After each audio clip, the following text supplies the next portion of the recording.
face because the intro was good. This is gonna be an adventure on its own. All the people are gonna come, cause it's time for PeaCreaLive. Mr. Dave and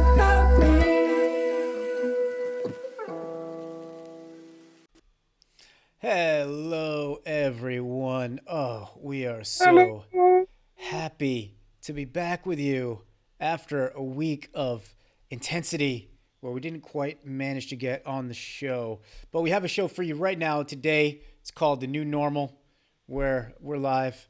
And we hope that you join us and we hope that you share your experiences of what you learned in COVID time, the lockdown time, and what you want to take into the new normal because things are opening up and we're going to have to make some decisions now. We're going to have to make some decisions. That's what today's show is about. So, Arnaud, do you have anything before we jump in for the peoples? Just happy to be here. I missed PeaCreaLive last week. I'm happy to be back and I'm forward to talk with you, my dear David, and also to hear our viewers. So let us know if you have questions, if you want to share, as David was saying, what did you learn during this lockdown that you want to continue doing after? What are some things that you had to stop that you don't want to start again? Very excited to be here, and I know you have a new thing that you want to try at the beginning of each show, so maybe we can start with that, David. Yes, good. We'll start with that. That's right. Everyone who's watching, just feel free to chat us, interrupt us anytime. We would much prefer to hear what you have to say than hear ourselves talk all the time. We want to react to what you have going on. So let us know what it's like for you, what you're taking forward. What I wanted to start with today is like a check-in. I want to do kind of like a modeling of how we can check in with each other and see how it's going. So we'll go first, Arnaud, with you, if you're willing to be the guinea pig. So the check-in Yes. is, okay, cool. The check-in is on a scale of 1 to 10, 1 being the worst, 10 being the best, absolute best. I would love to hear two numbers.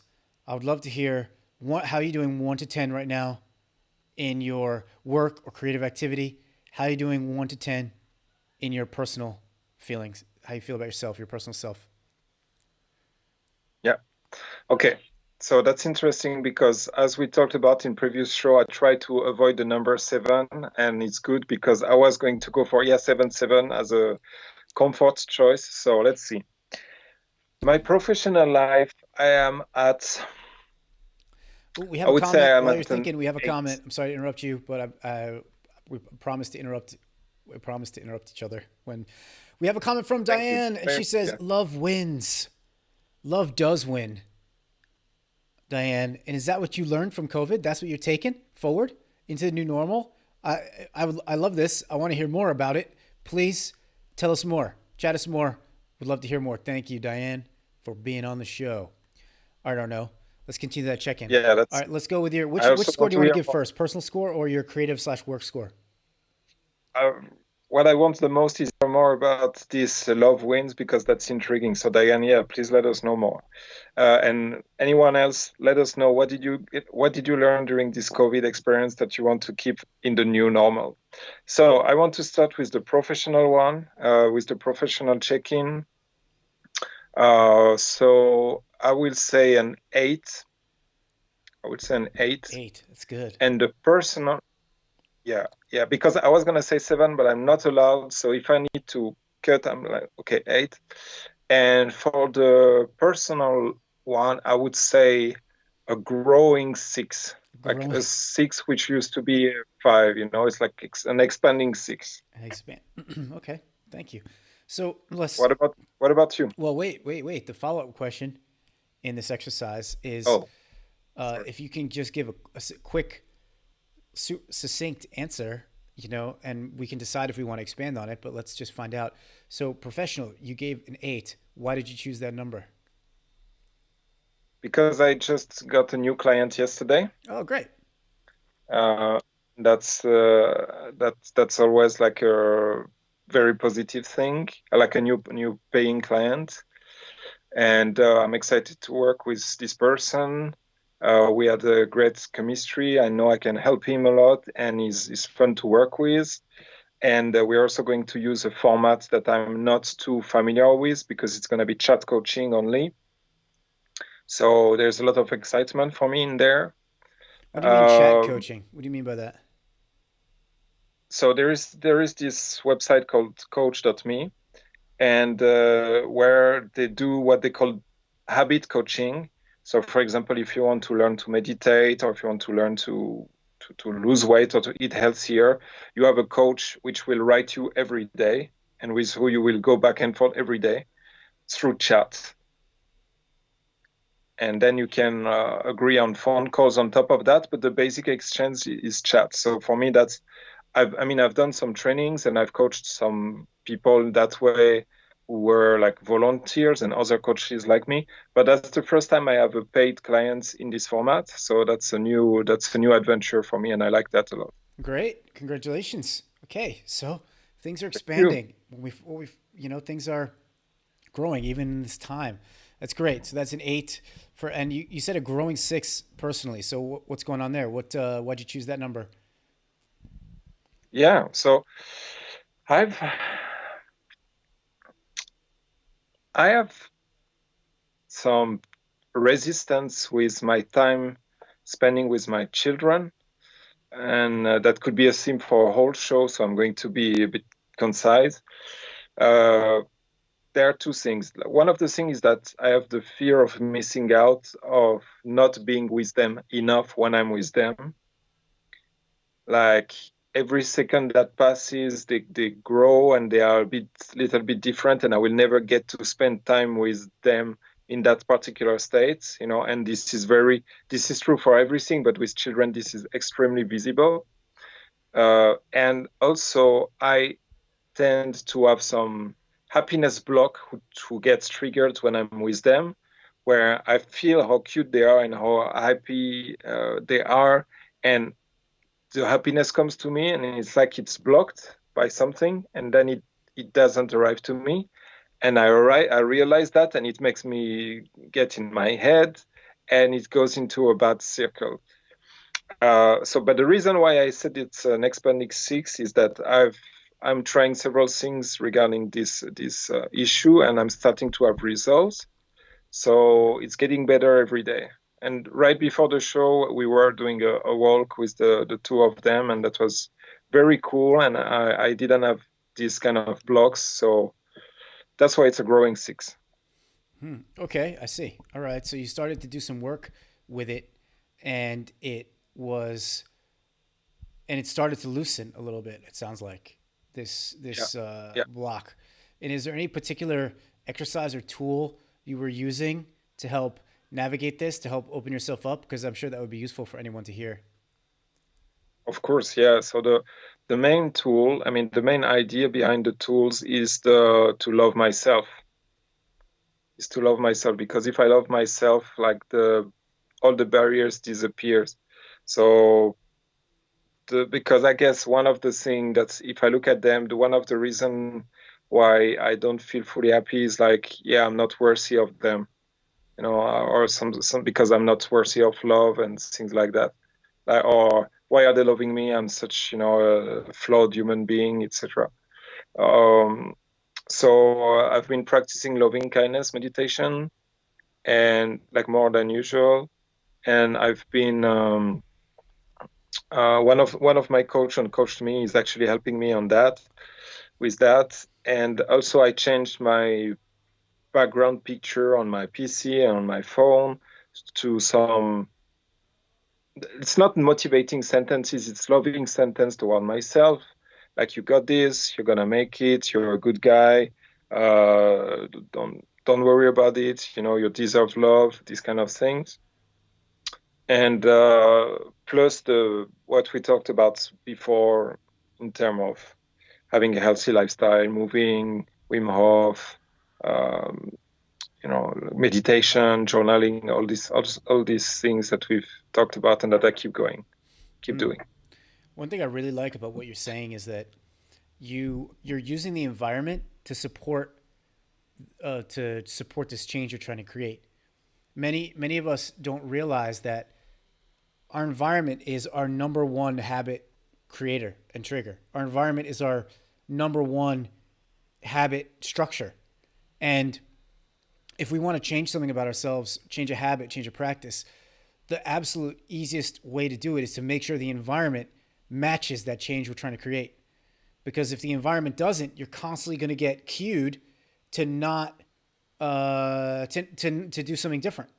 You're constantly going to get cued to not do your behavior. But if you modify the environment to completely support your behavior, then you're going to constantly get cued to support the change you're trying to make. So I really like that you're doing that, and I'm glad to hear that it's working and helping.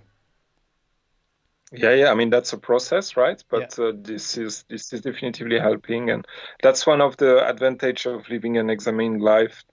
I talk about this concept of the Greek idea of living an examined life, where you get coached, where you talk with friends, where you write a journal, where you have this whole support system of things that help you take a step back towards yourself. And so I got coached the day before yesterday on this topic, and when we arrived at the stage of action step, this was clear immediately in my head. It was like, yeah, I need to change the environment. I need to put some reminders, because then it will trigger some other effects and other actions. Yeah. If you can do more with your environment, go ahead. But I love this idea of the examined life. Socrates' most famous quote, and probably the best two words of wisdom ever put together: love, or know thyself. Actually, I was about to say love thyself, which is possibly also the two, another, unequal ground with know thyself. But Yeah. the interesting thing is they support each other. We have a cool comment that I'm going to put on the screen, but I just want to say before that happens, loving yourself leads to knowing yourself.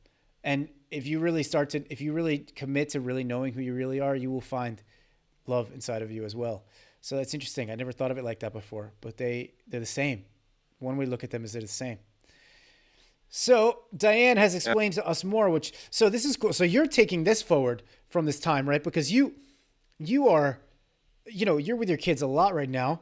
Yeah. And the school is going to be starting pretty soon. So, you re-examining how you want to spend time with your kids, and, what is going to look good for you with spending time with your kids. I'm sure that's a situation a lot of people are dealing with right now. So would love to hear more of that if we have time.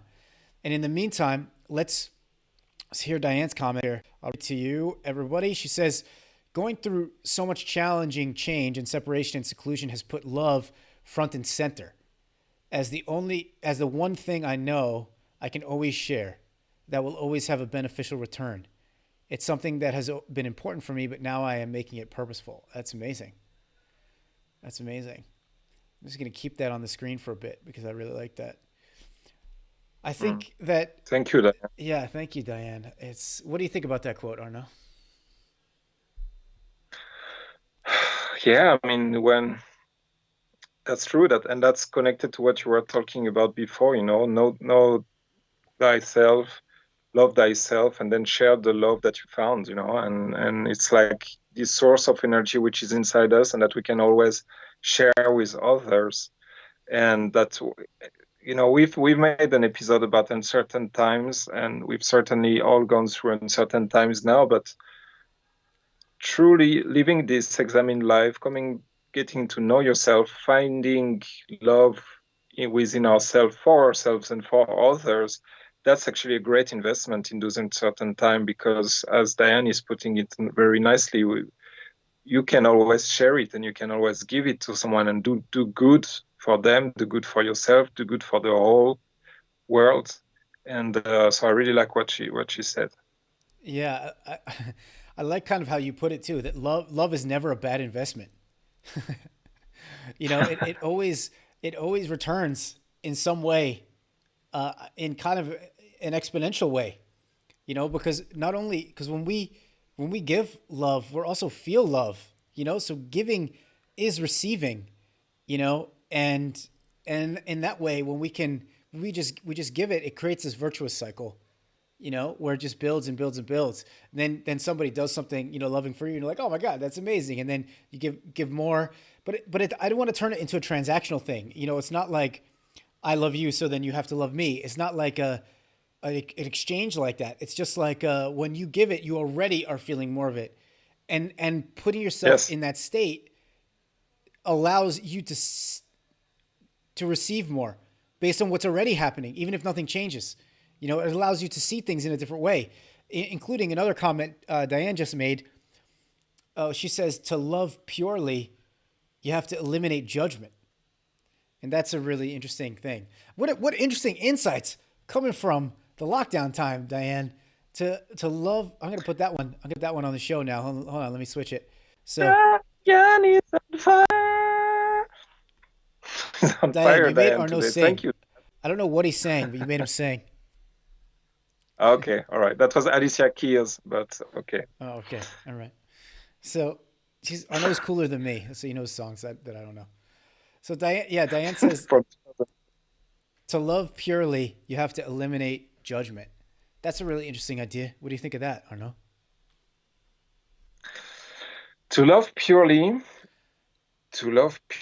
you need to eliminate judgment. Yeah. Hmm. What does everybody else think about that who's watching? You know, let us know your thoughts on it.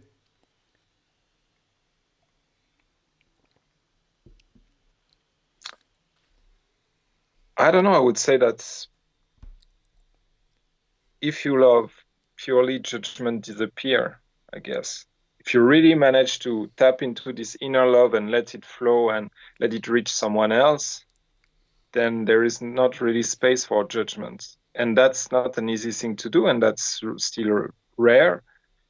But when this happens, judgment disappears by itself, and that's one of the things that's why loving kindness meditation is so important, and why I practice it, at least with myself, with my children, and with people I have problem with, or I had problem with, and it's still taking my energy. But if I really do the practice several days, then love goes and kind of burns all these judgments that I had for those other people, and I can love them fairly strongly. I was gonna say as much as I love my children, but no, I'm not at that stage yet. But still, judgment disappear. Yeah. Well, that's really What do you think interesting. of? Well, wait. This is really interesting. So, because you're taking forward from this, you're taking forward from the lockdown time into the new normal, loving kindness meditation. It sounds like it's really helped you. Yeah. Maybe you're going to continue doing that. So, I mean, that's also called Metta meditation, METTA, if anybody wants to look that up. But why don't you describe really quickly what it is? Because it's a tool you're taking forward, and it relates to Diane's comment, and I think other people could benefit from that description. What's loving kindness meditation? What does that mean?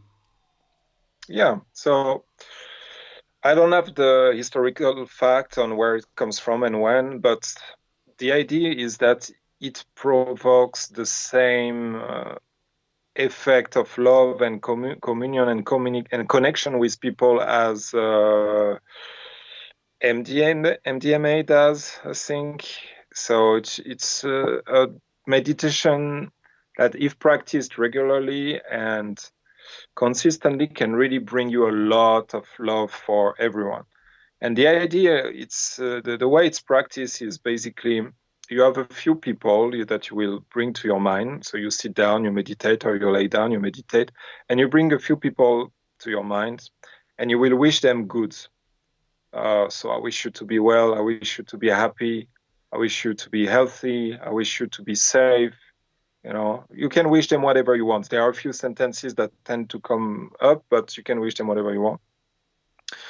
And so typically you would start with a being that's very easy to love for you.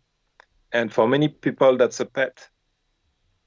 Because even your loved one, even your children, even your parents, even your friends, sometimes you have some problem with them, So the first one is often a pet, but not for everyone. But it's a being that you can love very, very easily. And you wish him that, and you focus on the feeling that rises inside you. Then you move to someone that you like a lot. That can be the loved one, that can be the friend, that can be, and you wish that person the same, and you focus on the feeling. Then you do the same to someone who's neutral to you. Neutral. Maybe a colleague at your work that you don't speak to him or to her very often, but you don't particularly like or dislike that person, and you do the same. Then you go to someone who you have trouble with, who caused you wrong or harm, and you do the same. And every time you try to bring back that positivity feeling. Then you do it for yourself, whether it's your inner child or just your adult self. You give love to yourself.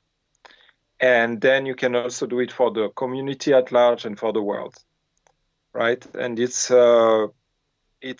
you can combine. You don't have to do all those entities and beings in one session. You can do a session where it's just going to be you and your loved one, or you and that person, or that person that you don't like and that person that you like. Whatever, it doesn't matter. But that's the overall principle of metta meditation. And one thing, and since I'm talking about it, one thing which is very important, and I tell to my clients who, when they start with that, is to do it consistently, because it doesn't come easily to many people. You know, bringing this love and really being with this feeling, it takes a few days of practice. But then once you have it, it gets easier and easier to send that love everywhere. Yeah. I don't know if you want to, practice as well. So maybe you want to complete something. No, that's great. That's great. I like what you described, especially the point of consistency. It's with anything that's working with our emotions and working with our energy. The most important factor to see any result from it is the consistency, because every time you do it, you're literally rewiring yourself on some level. And, and that rewiring is, you're literally creating new physical changes in your brain and in your nervous system. So until those physical changes are really like locked in, it's going to feel like a little bit more effort when you start. And then when they're locked in, the feeling can flow very easily, can flow very naturally. And it becomes so pleasurable to do this. I mean, I love this practice. Every night I'm sending love and forgiveness, whatever, that kind of feeling to everyone, including especially people, who are in darkness and pain, people who the society considers like evil, or society considers, the bad guys, or certain communities I'm in have certain people in the political sphere and certain people in the corporate sphere who they consider to be the enemies, but that kind of thinking just keeps us separate from one another. That kind of thinking, it just denies the idea that we're all one. So for me, it's a oneness practice to send love and connect like that. It's a practice to remember that these people are parts of me, and I'm part of them. So I really like this meditation. I get a lot of like juice out of it, like spiritual juice out of it. Like I feel really, really good when I do it. So when do you do it exactly? Let's get practical for people who might try this. When's the best time for you to do it? Okay, so I'm really happy to talk about that, because that's definitively something I'm keeping in the new normal. I do it actually during lunch and during it's connected to meals during the day, because I knew about this technique for years, but I've been practicing it very inconsistently. And now for the past, I don't know, maybe 2-3 weeks, I've been doing it every day. So I'm at lunch and I eat, and I remember, hey, yeah, loving kindness. And like I choose someone at the table, and I'm, sending that person discreetly, like while I eat my tuna or whatever. Just creepily, like watching them, like, hey, I love you. May you be happy and free. Yeah, exactly. May you be happy and free. Exactly. May your life be free of suffering. So I've been doing that practically every day for 2-3 weeks. And then, so this morning, for example, I made sometime I substitute it to my meditation, to my mindfulness meditation. I substitute it to loving kindness. That's what I'm going to do more now. But it works very much at any moment, any moment where you would normally meditate and give yourself a break. But again, for the sake of consistency, it's good to pick one time and stick to it, because it just makes it easier. And that's why the connecting it to a meal was a very great insight that I received from one of my coach, because now I've been really consistent with that. Yeah, what you're talking about is the practice of tying a habit you want to start to a habit you already have. You make a connection between Yes. those habits so that it's much easier to start the new habit. I forget what that's called. Chaining, maybe chaining habits. So you're going to eat every day. So if you can just remember when I eat, oh yeah, also remember meditation. It's like very easy to start a new habit. For example, if you chain it to brushing your teeth, because almost everybody brushes their teeth twice a day. So if you're like, for example, I want to start like a deep breathing habit, then, or I want to start a prayer habit. Those are two things that are really easy to do while you're brushing your teeth. And so if you can just remember while brushing my teeth, oh yeah, I should do some deep breathing right before, right after, or whatever, then it's much easier Yeah. to chain that way. So I like that technique a lot. That's another thing I'm So taking let me forward. let me react. Yes, sir. Go ahead. Can I just add one thing on that since you're talking about chaining habits? Another habits that I've started to like two habits that I've started to chain during the confinement that I definitely want to continue with is so I do the Wim Hof breathing, like 30 deep breathing, and then holding my breath, and then releasing, holding my breath, taking in the air and holding my breath. And right after, I do a series of physical exercise. So stuff that I can do everywhere, like squats or push-ups, and I do as much as I can. And I call that free muscle because I'm so pumped by the Wim Hof stuff that I don't feel the pain, like I'm full with adrenaline and I can do the reps. But for my muscle, it doesn't make a difference. They're still getting activated and stuff. So it's like free workout or free muscle. And that's definitely something that I want to continue doing, in the new normal. Yeah, nice job. Yeah, Nice I'm habit sorry. chain. I think I interrupted you. No, it's okay. Nice habit chain. Nice habit chain. Yeah, like hey, I see you get so you're pumped from the Wim Hof and you're like, "Ugh, free muscle, and Yeah, he's pumped. exactly. Nice. Yeah, that sounds fun. Sounds like a fun way to work out. I've also been. Because Go ahead. no, you go ahead. Okay. Well, I've also been experimenting with ways to make working out fun, because the in the new normal, there wasn't a gym to go to, right? But do we want to go back to gym and just like doing like repetitive motions, in a gym? I really like working out outside. I used to go to an outside workout area, and they have like a bar that you can do pull-ups and stuff and other like little sort of like outdoor type machines. They're not really machines, but they're like little stations where you can do exercises. And I used to like that, but do you remember our show that we had a couple weeks ago where we talked about this idea of dancing in the day? I Yeah. haven't I haven't found anything yet that's been more fun of a workout than the dancing in the day. So I did it again this morning, and I just like I want to take that forward. I did it this morning and I just turned on some music, and at first I was like not really moving because it was like, a little bit still kind of waking up sort of and just getting into it. But then, by the end, not only was I dancing, but I was doing,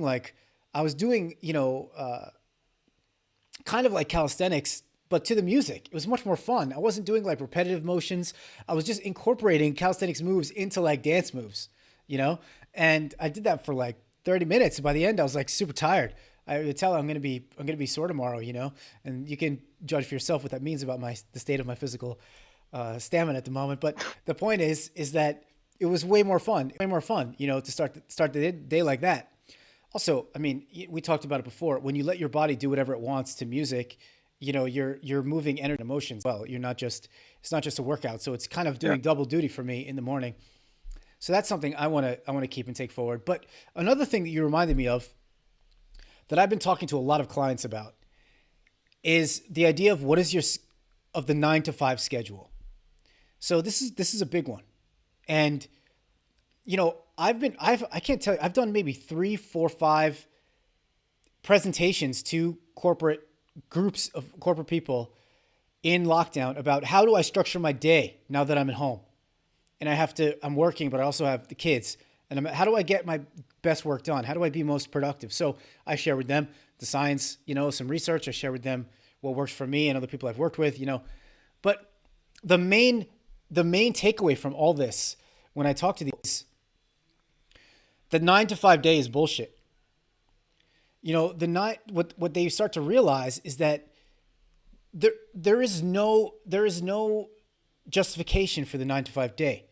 it's like there's, there's nothing in nature that's like, oh, 9 to 5. You know what I mean? There's nothing specific about working, 4 hours, taking a 1 hour break and working another 4 hours. Like that was never determined by science anywhere. That was never But you know where determined. it comes from, Yeah, it right? comes from the Industrial Revolution. It was Yeah, actually a exactly. victory in the Industrial Revolution. Only work 8 hours a day. When the Industrial Revolution started and factories first opened, first of all, there were kids in them. Second of all, people were working 12, 14-hour shifts. There was no laws about that. So the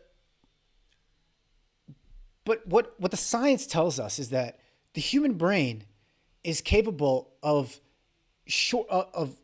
works best in short sprints of focus and then lots of rest and recovery. And this one psychologist, I think his name is Richard Friedman, he talks about how that we all have only 3 to 4 hours per day of actual max productivity time, absolute peak brain creative function. And Dan Pink, in he has a book called When, The Science of Perfect Timing. And he talks a lot in that book about circadian rhythms. And in that book, his research points to the same thing. We have certain times of day when we're specifically better, our energy and our brain is better suited to do different types of tasks. So basically the big message here for me, that one thing I'm doing and trying to encourage everybody to do, is that when you go back to 9 to 5, or when you go back to this new normal, try not to get sucked in again to the automatic 9 to 5 routine. See if you can break it by, for example, maybe you start work a little earlier yourself at home or whatever, and you do like 2 hours of really productive work. Then you take a break. You go in a little bit later than 9 o'clock. Maybe do another couple 2 hours of really productive work, maybe from 10 to noon. Then take lunch. And then in the afternoon, you do different types of tasks. In the afternoon, you have meetings. In the afternoon, you do like admin stuff that doesn't require intense brain power, because we know that for most people, that's the best time to do that. Or you take a nap if you can, because we also know that naps create more productivity, both right after the nap, but also the next day. So then in the evening, there's a lot of people have like this upswing in the evening, and normally we use it to we're watching TV or something. So if you have an upswing in the evening and you still have more to do, you can do something creative that fulfills you, but is kind of a creative endeavor in the evening. So break the 9 to 5 rhythm. There's nothing natural about it. Humans weren't meant, I don't think, to be this 9 to 5 focus. It doesn't make sense. So, this is one thing I'm encouraging people wherever they can find those ways to navigate this. And I'm certainly, my schedule now is completely different. I mean, I've adopted a whole new schedule. Yeah, tell us about your schedule. Tell us about how you apply that to your life. Well, Because you told me about several things that you tried. So what's your current schedule? yeah, well, what works right now is I get up and the first thing I do is I take care of myself. So I've been doing that for a long time. I've had this idea, mornings are for me, for a long time. So that hasn't changed. But right now what my morning looks like is I do prayer and meditation that sometimes starts with emotional processing if I have some difficult emotion happening, but always I do it until I get to a state where I'm feeling complete love and connection and oneness with the universe. And sometimes metta meditation will take me there. But I basically, sometimes I don't get out of bed until I can get to that state. But sometimes, schedule doesn't permit that. So I get up and I kind of try to do things that help me get to that state. And that includes the emotional processing work that we've talked about, but that includes the dancing in the day. That includes this physical, getting a physical workout to music, singing. That feels really good, And then once I'm in that state, I do my hardest work for a couple hours in the beginning of the day. And that will take me, to maybe noon or 1 o'clock, 2 to 3 hours of intense work. And then usually from 1 to 3, I'm in meetings. I'm in meetings with my collaborators. That's the perfect time for me to have meetings. By the way, I don't eat lunch. I have found that eating lunch just really slows me down and really drops my energy in the afternoon. So I eat breakfast after my morning stuff. I eat breakfast before I do work. But then I don't eat again until the evening. So after that breakfast, I'm doing like 2 to 3 hours of my most focused work. Then I usually have some meetings, and by then it's like 3 o'clock, 3:30, and I'll do about half an hour of admin. I'll just send emails, I'll send messages, do stuff that's really low intensity, and then I take a break. I'll take a big break. I take a 2 or 2.5 hour break at 3:30 or 4, usually at 3:30, and so I take a 2.5 hour break until like 5 o'clock, 5:30. That's when I eat my dinner, and then I work after dinner. I get a spurt of energy, like I've been talking about, and I do like another 2 hours of creative work. So I'll work till like 8 o'clock or something normally, but I'll have that big break, 2.5 hour break right in the middle of the afternoon. Where I will, and what I do in that break is I go to the park. I go outside, and I do my qigong, and I do a much longer meditation in that break. And that I've found has been amazing. I used to just kind of meditate in the morning and then sometimes in the evening, but in the lockdown period, I've been doing the morning meditation and prayer. I've been doing the qigong and longer meditation in the afternoon. And then in the evening, I've been doing meditation and prayer before I go to bed. And that's like absolutely something I want to keep. I just keep learning that the more time I spend in that state that I can cultivate when I'm in like the open, letting go of everything, letting whatever come through me, whether that be difficult emotions or good ones, the more time I spend in that state, the more energy I have, the more alive I feel, the better my ideas are, the more I can handle any situation that comes, the more I'm connected with everything, the easier the loving meditations are, the better partner I am. So, for me, 3 times a day, spending internally with myself is something I definitely want to keep forward. But yeah, that's my schedule. I don't know if that was it. I hope that was interesting or useful That to was somebody. super interesting.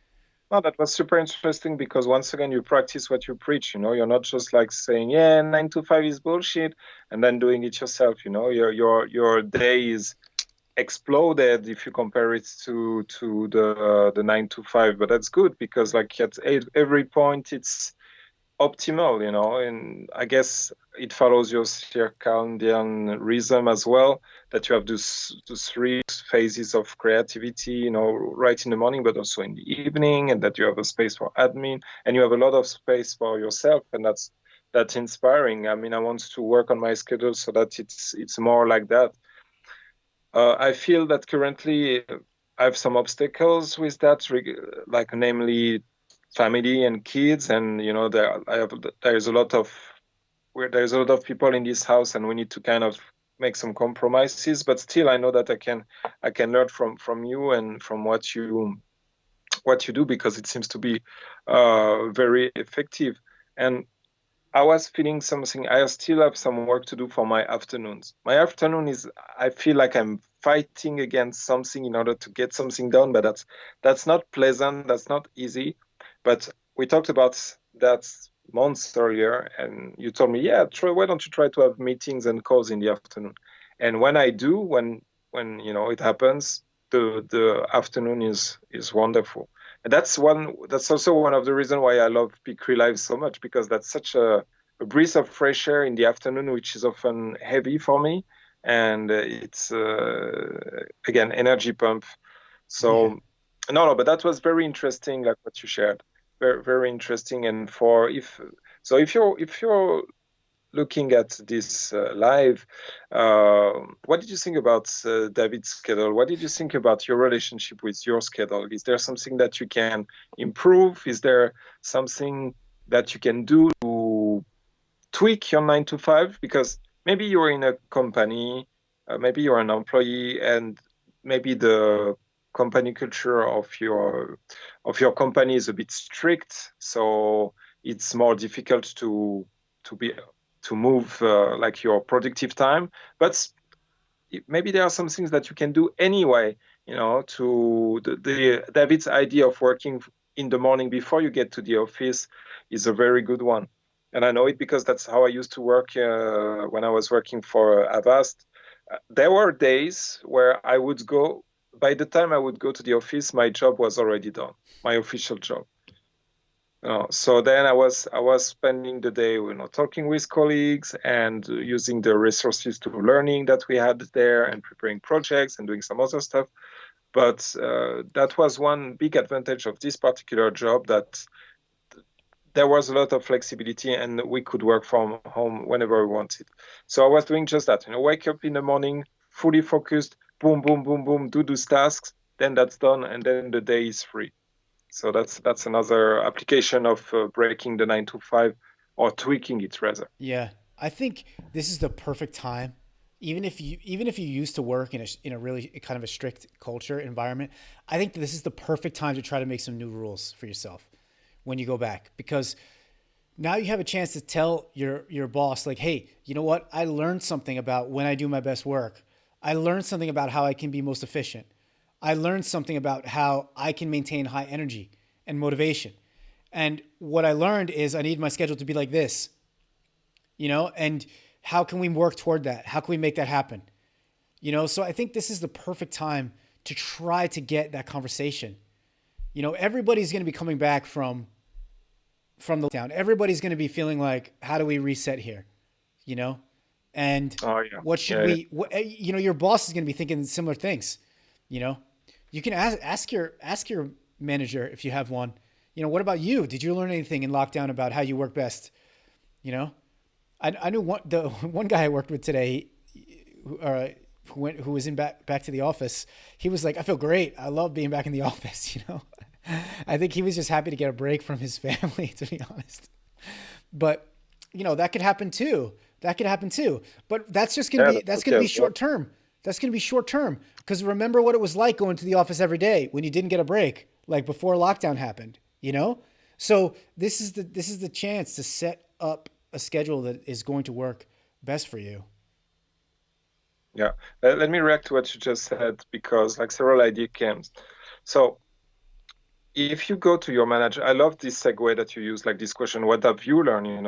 This is the question that you can ask your manager, what have you learned during the lockdown? And then use that as a segue to, well, what I did learn is that I'm super productive from this to that. Can we do something about that? And then two main things could happen, basically. Either you have a boss who's like open-minded enough, or clever enough, or progressive enough to say, hey, that could be great for him, for me, and for the company, so let's try that. Or you're going to have a boss who can be driven by fear or by stupidity or by whatever else, and be like, no, this is how it should be, and who will refuse your request. But in both cases, that's a good data to have, because do you really want to work under someone like that? Great point. I think I spent way too long under someone that I wasn't respecting, and it created a lot of negativity in me. That's the part of my life when I learned about Metta meditation, by the way, because I was trying to Send it to them. to go over those negative feelings. But that's a great data point, like, okay, so I made a point to this manager that why it would be great for the company, for myself, for him, and he still says no, because no.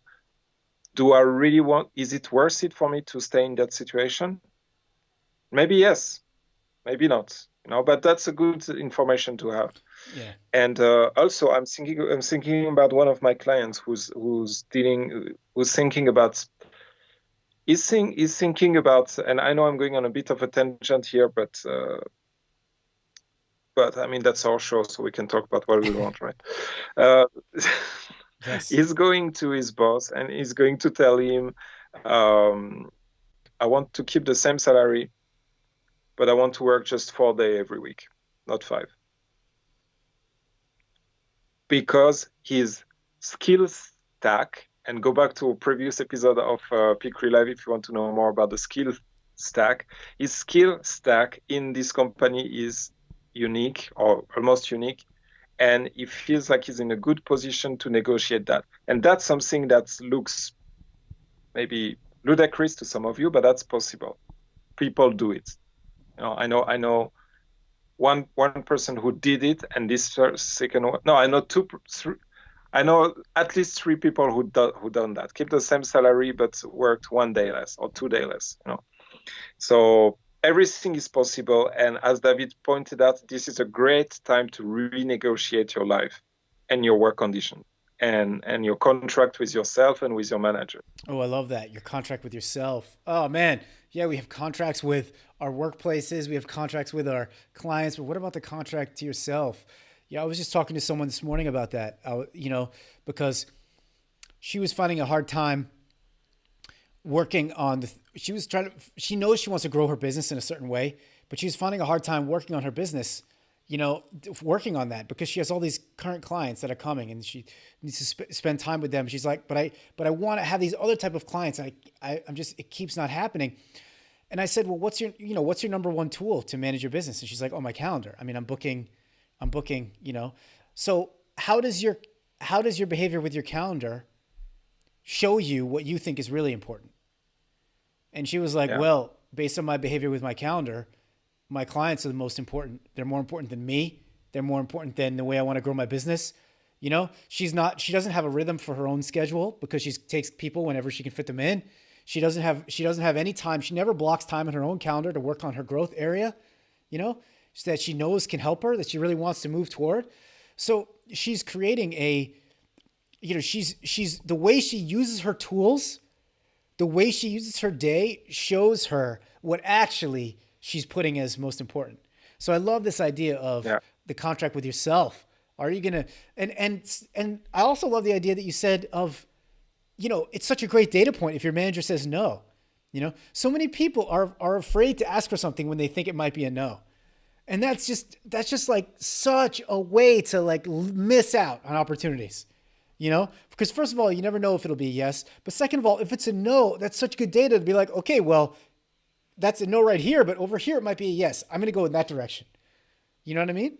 So it's such I like what you said there. Totally. So David, we have 10 minutes left and I didn't even have the time to ask you about your check-in. So do you want to keep it for next time and we continue on the new normal, or do you want to do the check-in, or how do you feel? That's a good idea. We could maybe alternate, we checked in with you this time. We talked about what was going on with you, and maybe next time, we'll check in with me and we'll use it like that. Okay. All right, good. Yeah. So what are some other things that you, oh no, let's ask it differently. And the question is also for our viewers. So if you're watching that, you can write us comments and we will put it on the screen and react to that. But for now, I'm asking David, what are some things that you stopped because of confinement, that you stopped doing, that you are not going to start doing after the confinement, after the lockdown, sorry? Well, these changes I talked about to my schedule, they created other things I was going to stop. So another thing I realized about my schedule is that every day, I don't like it when every day is the same, but I need some type of rhythm that allows me to get my work done. So I started to examine that, and I found out just like in a day, our energy waxes and wanes, and we can plan around that. My week is also the same. So I found out that I like doing my hardest, most creative stuff in the beginning of the week, like Monday and Tuesday. So one thing I stopped doing is taking any coaching clients on those days. So I basically not only did I push meetings to the afternoon, but I pushed meetings in general to the second half of the week.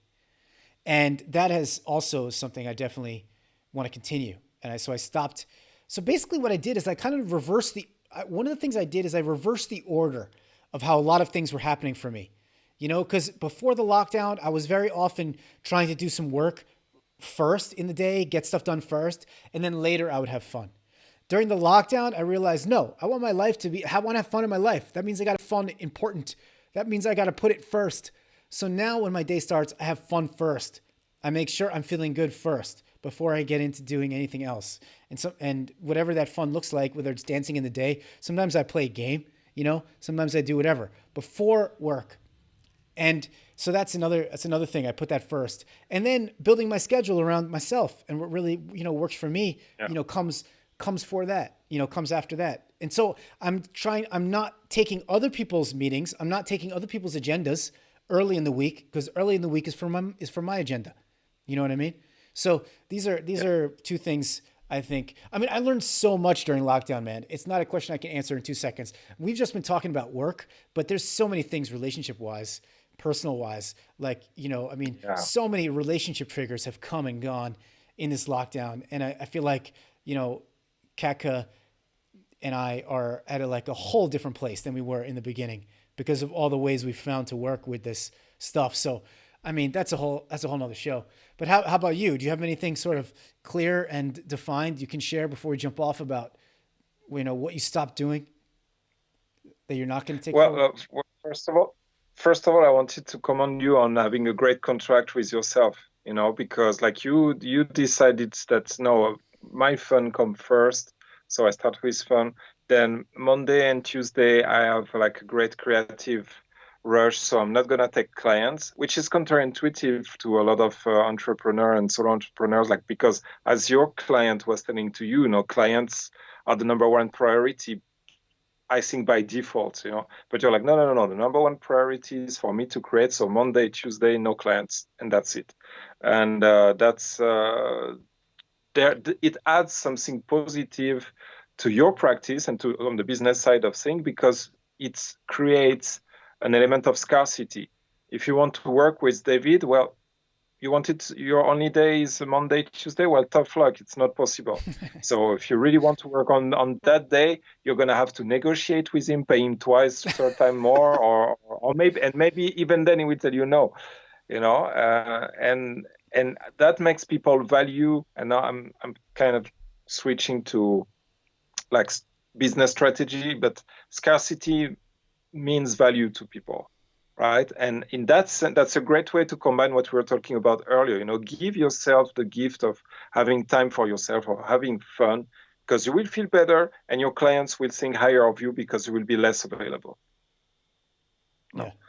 So that's what came to me when you say that. And that's great. And I'm already thinking about how I'm going to rework my schedule as well. Nice. Um, By the way, I want to but give yeah, I want to give some credit, but just I'm sorry to interrupt, but I want to give some credit about this idea of like a whole day.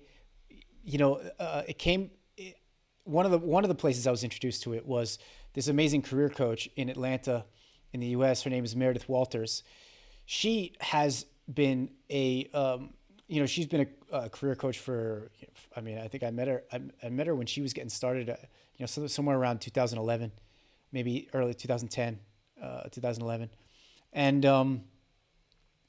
and she she had a goal of filling up her coaching business. She needed 16 clients to basically fill up her coaching business, and she did it. She got there after, a few years of really trying to make it happen. And one of the things she told me that was, I think, fascinating was that I tried every single possible way to make more clients come in. And what I realized is I have no control of it. And when I let go of control and just doing more of what I liked, she got her 16 clients. They filled up. So that was one really oh, interesting wow. thing.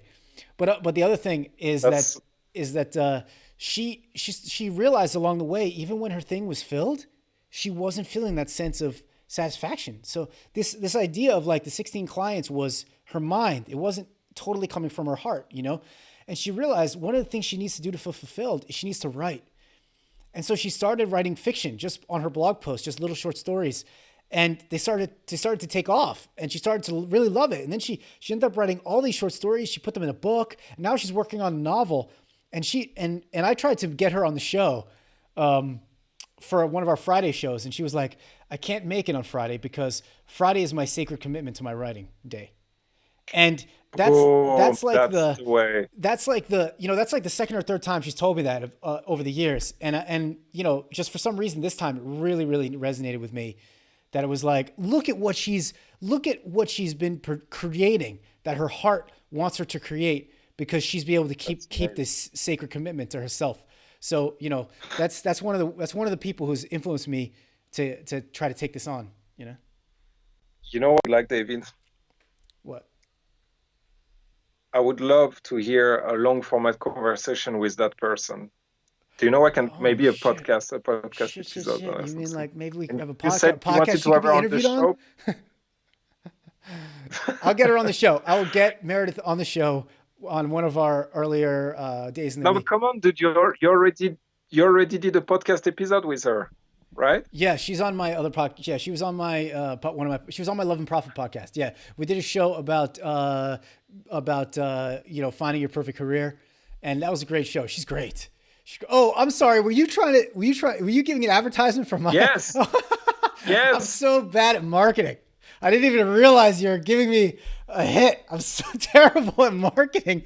Yeah. By the way, if you want to hear more from Meredith about lots of amazing tips, you can go. You can go and subscribe to my email list.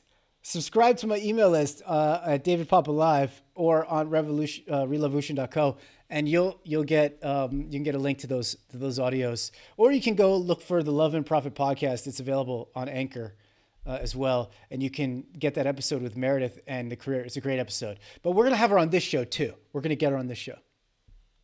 Yeah. So we have 3 minutes left. So Sorry, I took so much time. I went on a tangent. There was one idea that I wanted to share, something to compress it.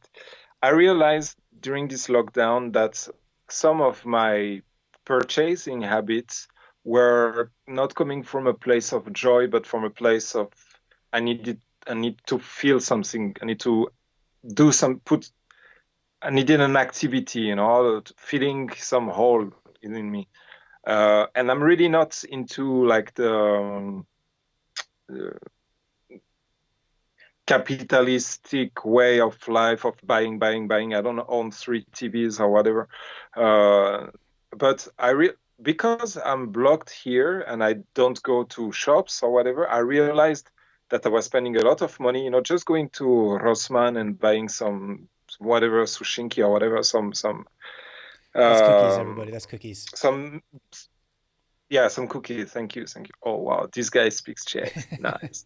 So yeah, buying some cookies, and so that's something that I stopped doing thanks to the lockdown. Then that I don't want to start doing again. I want to keep my grocery shopping to like once a week or once every 2 weeks, and then really buy stuff only when we need stuff, not when I feel like I need an excuse to go out. If I want to go out, I can just go out without needing to buy something. Great. So it's a great one. This is the one that came to me that was very clear, because we are here with my wife at our parents, and we looked at our finance and we're like, wow, we are saving so much money now. How is it? And we are not big spenders usually. But here it's like, yeah, we just buy the basic of what we eat and what our children eat, and that's it, So that's definitively something I want to take with me after the lockdown. Continue buying stuff just when I need it, and it sounds obvious, but I'm happy about this realization that sometimes I go on a walk to buy stuff because I need to fill my time with something, or because I need an excuse to go out somehow. Yeah, I totally get that. I feel, it's a coping mechanism. One of the things that a lot of people, we use in this society, we're taught to use shopping as a coping mechanism, as a way to try to feel better.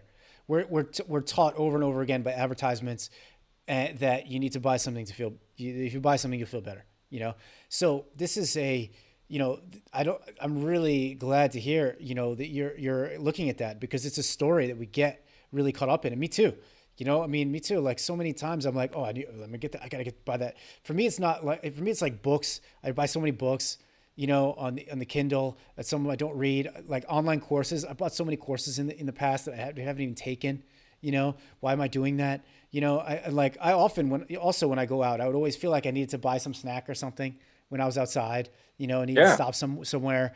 So same, sometimes electronics, like my head was like, oh yeah, I gotta get I gotta upgrade my computer, all those things. Sorry, I just hit my microphone.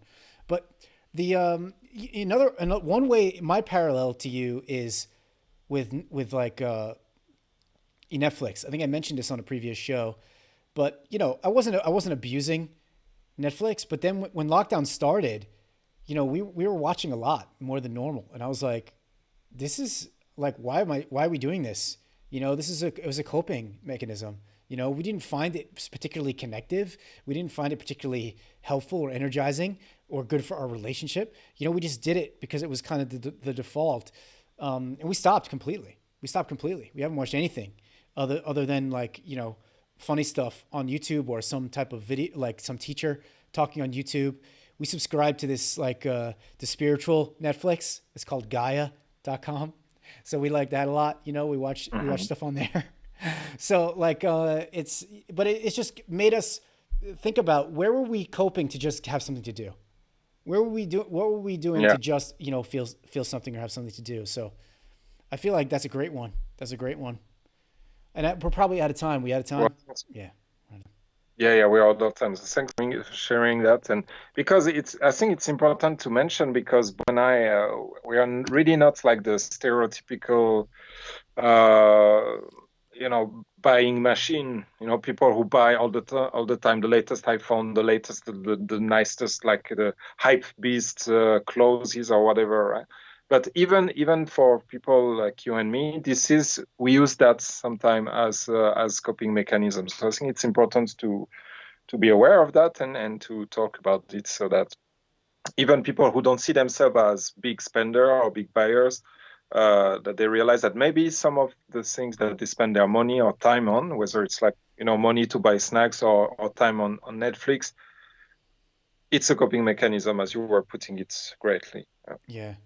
So yeah, guys, thank you so much for watching PeaCreaLive with Davey and Arny. We're gonna be live next Tuesday, I think. If I'm not, I think next Tuesday. We don't know where, so befriend David and myself on Facebook so you will be aware, and subscribe to the reloveocean.co and peacefulcreativity.com/ join the tribe, and the links should be below our head. And you can ask your question, you can send it in advance, you can propose a theme. Sometimes we go on Facebook and we ask, so what should we talk about today? And we love when people propose things. Once someone asked us to talk about getting physical, and this was pretty fun. So, by the way, that was Diane. That was Diane who asked us that. Oh, that was. And we Diane is on fire. And we didn't recap one of the most important points of the episode today, which was made by Diane, which was that no matter what happens, no matter what's happening, we always have the opportunity to give love. And we can always let go of a little more judgment that lets us love more freely and easily. Not only does that feel great for ourselves, but that feels great for other people. And that sent us on that discussion about the loving kindness meditation. So Diane, thank you very much for introducing that topic, that you know, how important love really is. It's not just a fancy word. It's not just like, oh, I want to fall in love. No, it's how the universe works. It's what the universe is made of. And the more we cultivate that and feel that in ourselves, the more beautiful every piece of life looks like. So that's a huge thing to take from lockdown, if you're able to take that. So thanks, Diane. We're going to be live tomorrow too, aren't we, Arno? We're going live tomorrow on Thursday. No, I can't actually. Sorry, I haven't. He's breaking up with me. He's canceling our appointment live. Oh, hurts. I'm sorry. I have a training that came up, and I really want to attend. So I'm sorry, but maybe we can figure something out offline. So. Yeah. Well, maybe we'll go live next week later for in the sure. week. Yeah, great. So thank you everybody for watching. Really appreciate. Of course, this episode will be on YouTube. And we may or may not broadcast here again or on YouTube. So just stay tuned to our ever-moving / somewhat secret show that's hard to find but highly valuable if you manage to catch it. Oh, it's time for our amazing outro. Goodbye, everybody. Peace. Bye-bye.